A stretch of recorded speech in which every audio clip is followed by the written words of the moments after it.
Chers amis, bonsoir. Dans les différentes séquences que je fais découvrir, en fait, vous savez comment on peut financer les projets. Vous savez, parmi les différents outils que nous avons pour financer les projets, qu'il y a la région, le département et ainsi de suite. Donc vous savez déjà tout ça. Et là aujourd'hui, ce que je voudrais, c'est rentrer dans le concret.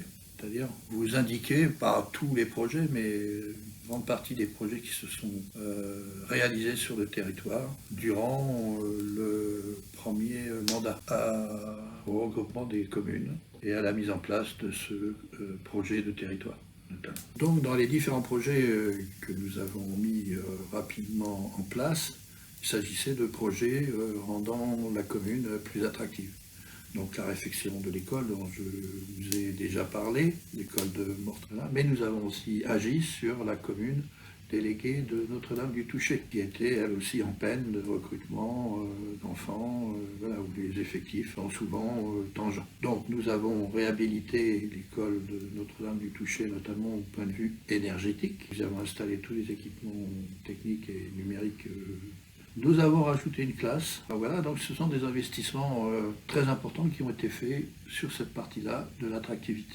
Parmi les facteurs d'attractivité de la commune, il y a bien évidemment la santé. Quel service de santé mettons à la disposition de la population? Et là, c'est vrai que, comme dans beaucoup de communes, on a un vrai sujet. Et donc, la communauté d'agglomération Mont-Saint-Michel-Normandie était un projet de pôle de santé libéral ambulatoire à Mortain. Et en fait, même si c'est un projet communautaire, là aussi, il est important que la commune, quelque part, participe à la façon dont ces projets-là se mettent en place. Pour la petite histoire, la taille du pôle de santé aujourd'hui nous permet d'accueillir le nombre de praticiens dont on aura besoin. Il a fallu avoir une négociation, une discussion avec la communauté d'agglomération Mont-Saint-Michel-Normandie. Discussion dans laquelle la ville de Mortain s'est engagée sur les espaces non utilisés, non encore affectés à des praticiens, à prendre en charge les coûts de location, qui nous permet d'avoir un PSLA qui remplira à terme ses fonctions dans de bonnes conditions. Et il faut remercier la communauté d'agglomération Mont-Saint-Michel-Normandie d'avoir accepté ce deal.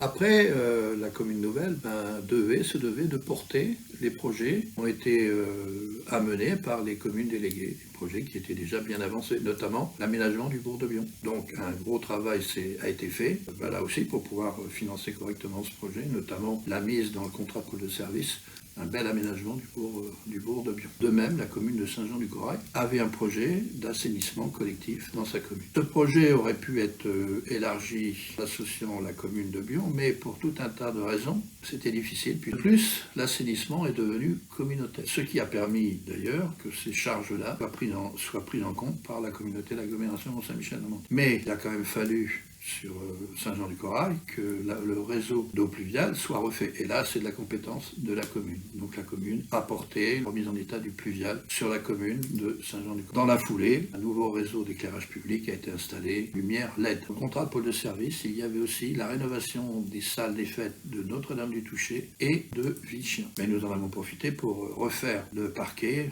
de la salle de Villechien. Donc, après ça, il faut savoir aussi que la commune est dans le CIVOM, dans le syndicat mixte Mortain-le-Neubourg, et que la salle COSEC dépend du CIVOM. Mais nous avons refait au CIVOM la salle de sport, donc qui a été refaite à neuf, avec un sol résine. Et je ne sais pas si vous vous rappelez, la salle des fêtes du COSEC avait subi une inondation, un événement qui a été reconnu catastrophe naturelle. Donc nous avons pu aussi lancer d'une façon générale la rénovation de l'éclairage public sur Mortain-Bocage. Donc vous voyez en fait la mise en place dans notre projet de territoire sur cette première mandature, un nombre de choses importantes. Je pense avoir fait le tour des actions significatives du mandat de 2014 à 2020. Prochaine vidéo, nous parlerons deuxième mandat 2020 à 2026. Bonne soirée à tous.